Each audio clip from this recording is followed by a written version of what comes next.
Welcome back into the workshop.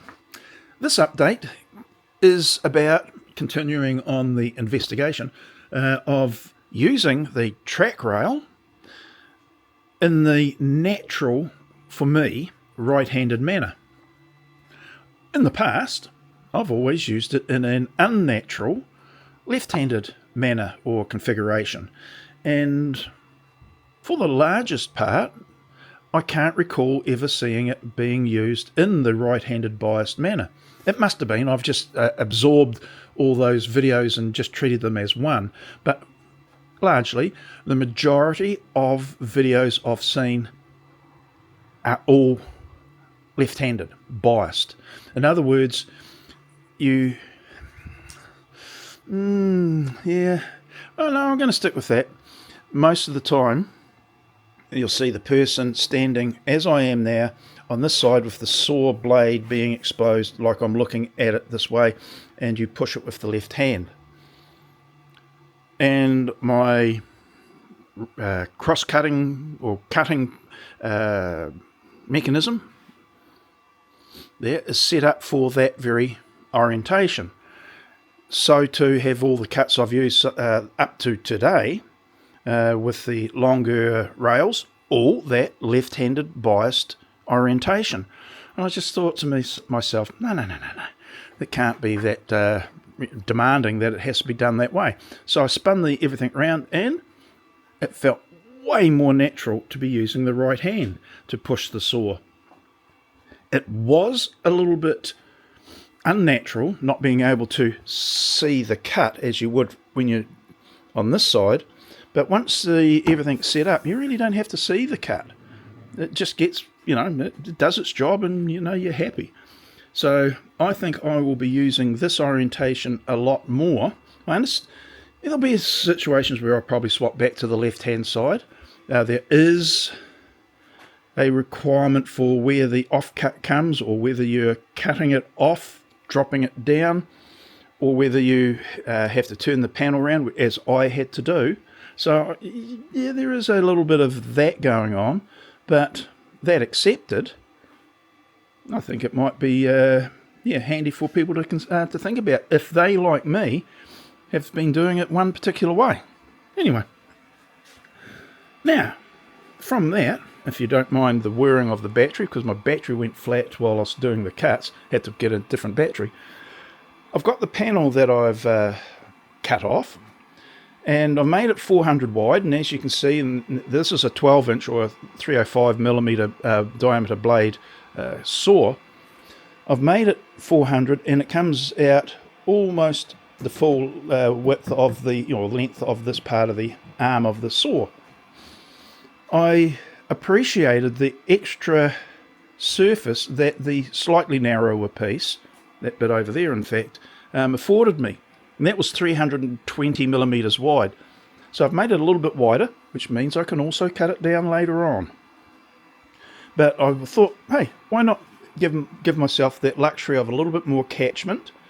I could even shape it for whatever strange reasons. Who knows? We'll find out. But I've made it 400 wide. I've pushed it hard up against the fences there, and it means that hopefully, being in one piece, when I do all the holes, they will be in line. They bloody well better be. The fence that I put onto the fence, so I was compounding the issues. We'll put it this way, back up again. I'll give you a wee bit more of a longer story. Well, not too long. But anything that I'd cut using those fences, which is the length of the fence of the saw itself, and that's just directly attached to it.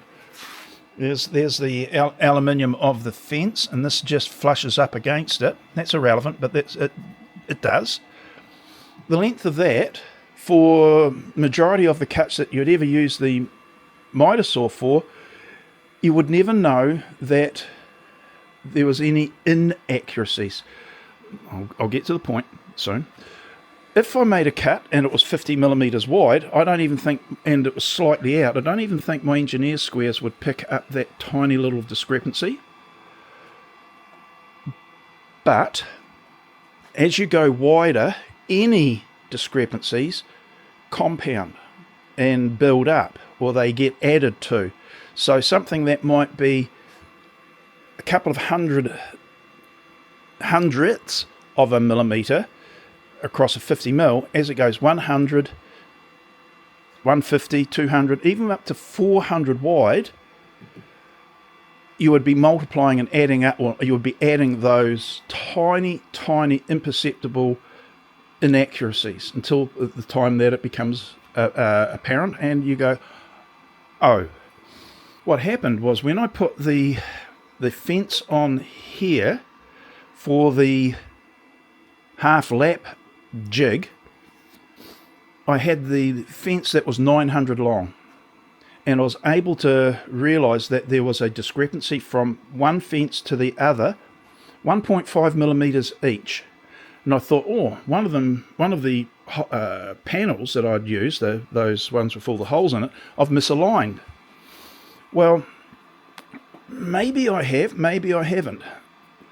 But 1.5 each end, and I'm going, dang, that has kicked the piece being cut out by a tiny amount over that length, 900 odd millimeters to this end, and it's 1.5 millimeters out.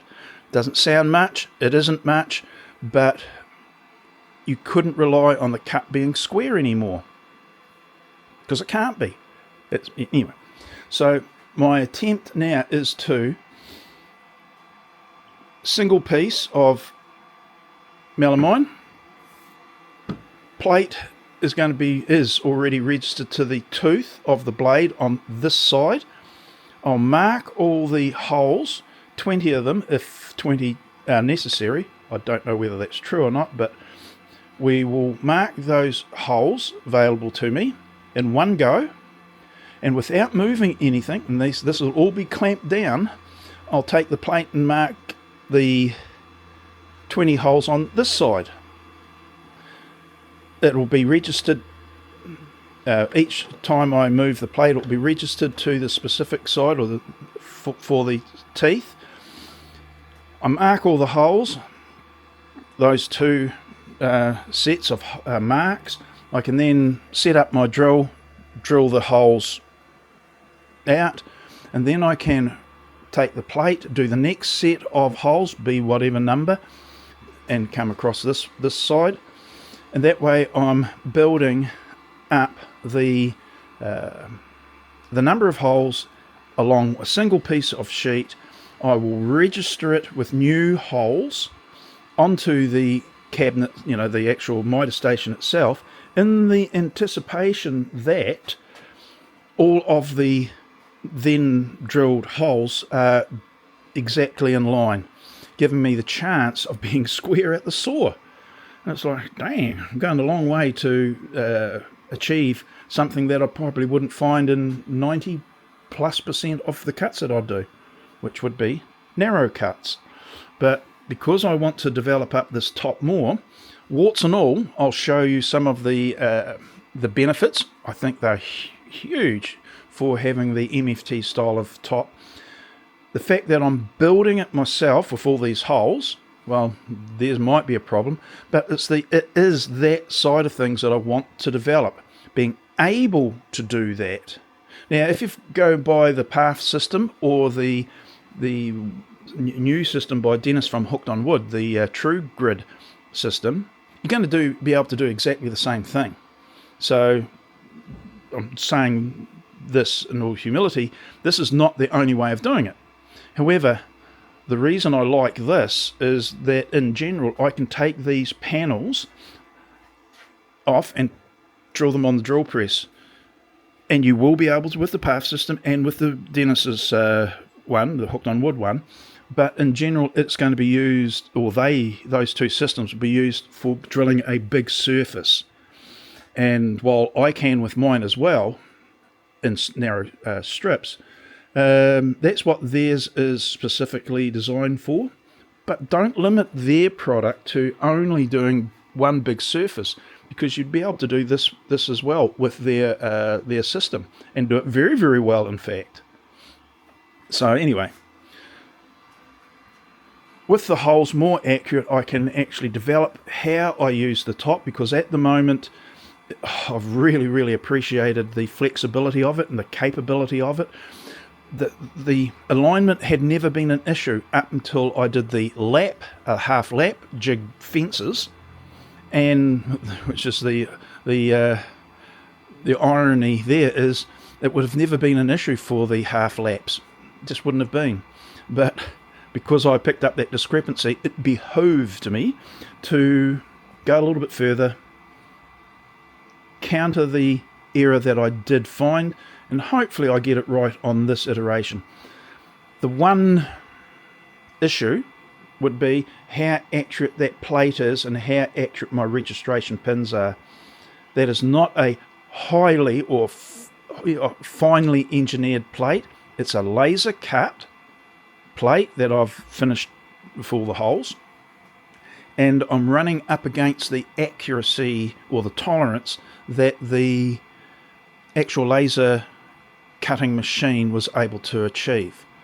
So and that's pretty good, but I'm actually running into the tolerance levels, and because that's been made with those tolerances, it would have been nice to have had it CNC machined on a finer tolerance machine. If there's such a thing, there will be. I don't know what it is. I'm going to have to see a friend of mine and see if I ever get one of these made again, the actual template. I'd at least have an avenue to go down to another company to perhaps do those the plates. I don't know, but at the moment we'll get this done. Hopefully, fingers crossed, we don't have any issue, and then we'll go from there. So yay, we'll see. Rightio, that's it. I'll wander off, leave you alone. I'll get on with this. There's a lot of holes to be drilled. I've got to set up everything here. I might have to reorientate the workshop again, but no, that's what you get when you've got a small garage for a workshop. Rightio, that's it. Quite happy with where I'm going. I'm at least, even when I make a mistake, if I've got an avenue to correct it, I can satisfy myself there. It's when you run up against something and you can't correct it. That's what would be annoying. Rightio, that's it for the second or third time. I'll see you in the next video now. Bye.